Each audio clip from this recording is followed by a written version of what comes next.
¿Qué tal? Muy buenas tardes. Es muy importante un tema exclusivo de los derechos humanos y en el cual también, no sé, bueno, yo lo nombro exclusivo porque es importante y es la base para entender también los derechos humanos. Sí es bueno también, no sé, tenerlos en mente, saber también que como personas y como colectividad podemos hacerlo. ¿Cuáles son los derechos humanos? Una principal pregunta. Los derechos humanos han sido clasificados atendiendo diversos criterios.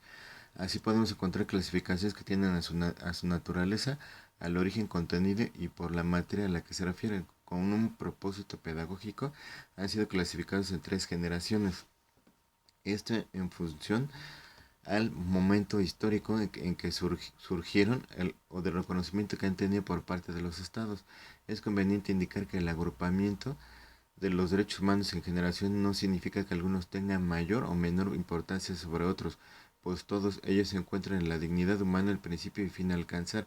Así entonces en la primera generación fueron agrupados los derechos civiles y políticos, en la segunda generación los derechos económicos, sociales y culturales, y en la tercera generación se agruparon los que corresponden a grupos de personas o colectividades que comparten intereses comunes. Actualmente es mayormente aceptado clasificar los derechos humanos únicamente en civiles, económicos, sociales, culturales y ambientales. Es importante decir que dentro del conjunto de derechos humanos no existen niveles ni jerarquías, pues todos tienen igual relevancia, por lo que el Estado se encuentra obligado a tratarlos en forma global y de manera justa y equitativa, en pie de igualdad y dándoles a todos el mismo peso.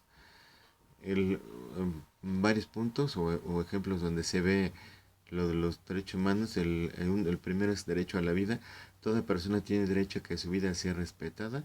Este derecho debe conceptualizarse en dos sentidos, como una obligación para el Estado de respetar la vida dentro del ejercicio de sus funciones, como una limitación al actuar de los particulares para que ninguna persona prive de la vida a otra. Del derecho a la igualdad y prohibición de discriminación menciona que todas las personas tienen derecho a gozar y disfrutar de la misma manera los derechos reconocidos por la Constitución, los tratados internacionales y las leyes. Se prohíbe toda exclusión o trato diferenciado motivado por razones de origen étnico nacional, género, edad, discapacidades, condición social, condiciones de salud, religión, opiniones, preferencias sexuales, estado civil y cualquier otra que atente contra la dignidad humana y tenga por objeto anular o menoscabar los derechos y libertades de las personas. De igual manera, queda prohibida toda discriminación por origen étnico o racial. En México los títulos de nobleza privilegiados o honores hereditarios no tendrán validez. La igualdad entre hombres y mujeres conlleva o hace también que todas las personas ya deben de gozar los mismos derechos sin importar su sexo o género. El Estado establecerá las acciones necesarias que garanticen a las mujeres la erradicación de la violencia y el acceso a las mismas oportunidades e igualdad en todos los ámbitos de la vida pública y privada. La igualdad ante la ley.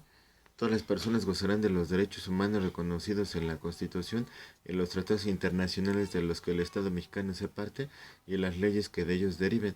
Todas las personas son iguales ante la ley. El contenido de la ley deberá atender a las circunstancias propias de cada persona a fin de crear condiciones que permitan el acceso a su protección y en condiciones de igualdad. Ninguna persona puede ser juzgada por leyes o tribunales creados especialmente para su caso.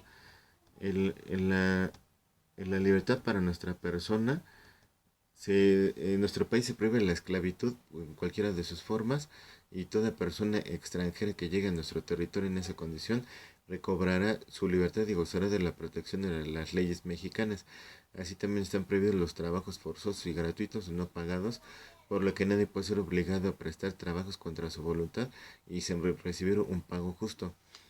De, el derecho el derecho que tiene toda persona en la integridad y seguridad personales. Toda persona tiene el derecho a que el Estado respete su integridad física, moral y psíquica. La Constitución prohíbe las penas de muerte, la mutilación de infamia, la marca, los azotes, los palos, el tormento de cualquier especie, la multa excesiva, la confiscación de bienes y cualesquier otras penas inusitadas y trascendentales.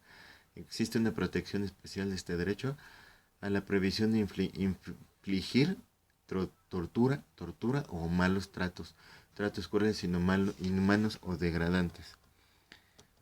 La libertad de trabajo, profesión, industria o comercio. Toda persona tiene derecho a dedicarse a la profesión, industria o comercio o trabajo que le acomode siendo lícitos. El ejercicio de esta libertad solo podrá limitarse por determinación de autoridad competente y dentro de los términos que marque la ley. Nadie puede ser privado del producto de su trabajo sino por resolución judicial. La, la libertad de expresión. Toda persona tiene derecho a la libertad de pensamiento y expresión. Este derecho comprende la libertad de buscar, recibir y difundir informaciones e ideas, ya sea oralmente, por escrito o a través de las nuevas tecnologías de la información. Además, no puede ser sujeto a censura previa, sino responsabilidades ulteriores expresamente fijadas por la ley.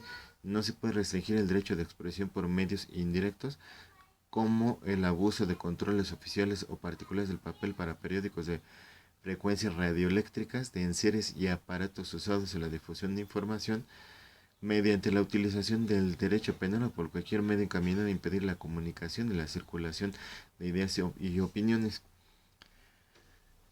El coartar la libertad de expresión también conlleva no más que pueda hacer que el gobierno cuarte la comunicación a las personas en grupo o solas que quieran protestar en contra del gobierno, sino que también, sobre todo, eso sea común. Pero lo peor y todo es que cuando se está en un ambiente de trabajo personal, como personas que pertenecemos a una sociedad y que hacemos una vida normal, que lleguemos a un ambiente de trabajo y que también se nos cuarte la idea por expresarnos. O sea, no nada más es tener la libertad de expresión colectiva, sino también individual.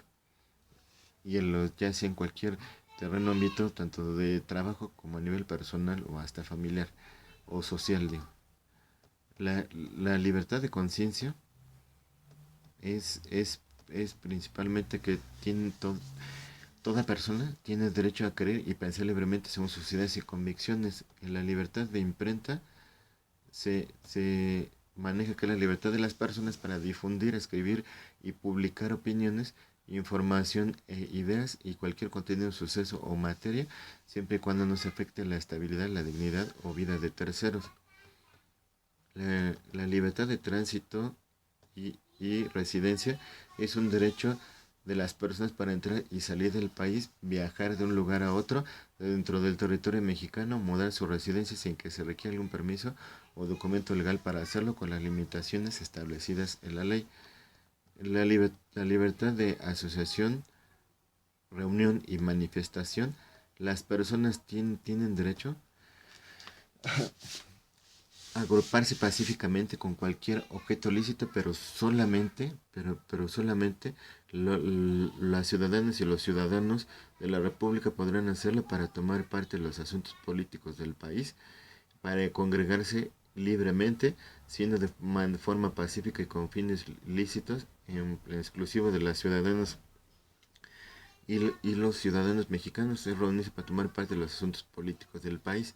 Al formar parte de una asamblea, reunión o que tengan como propósito expresar o exponer cualquier idea, petición o protesta a la autoridad, los manifestantes tendrán el derecho o deberán actuar de forma pacífica con respeto a la dignidad de las personas y las leyes, sin respetar el derecho de terceros.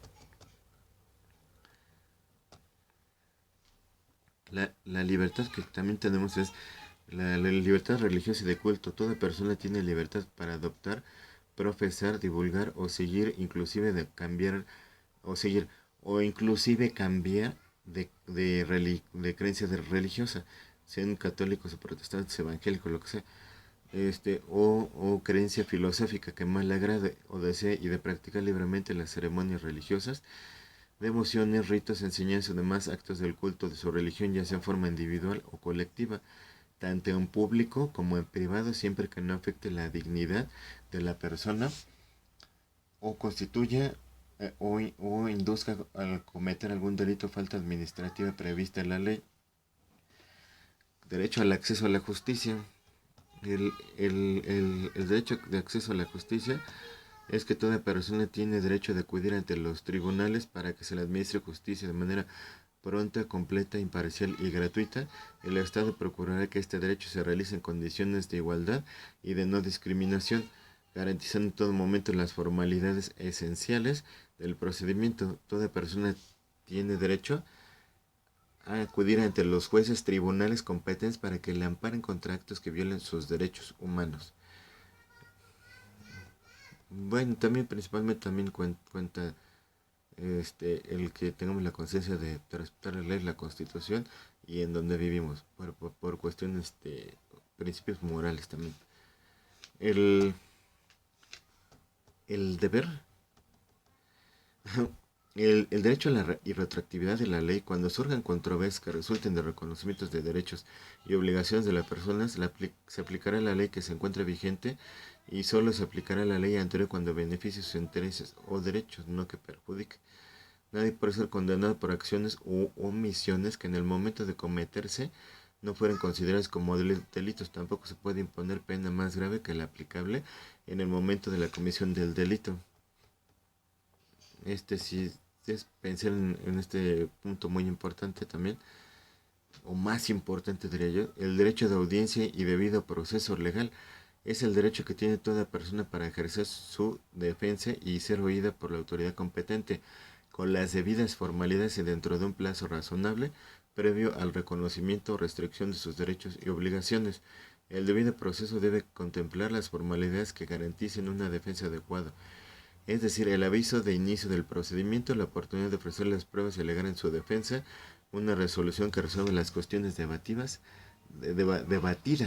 y la posibilidad de impugnar la resolución mediante recursos procedentes. El principio de legalidad que menciona que la autoridad debe cumplir las atribuciones que se determinan en la Constitución, los tratados internacionales o la ley, prohibiéndose que en el ejercicio de sus funciones sea arbitraria o abusiva contra las personas.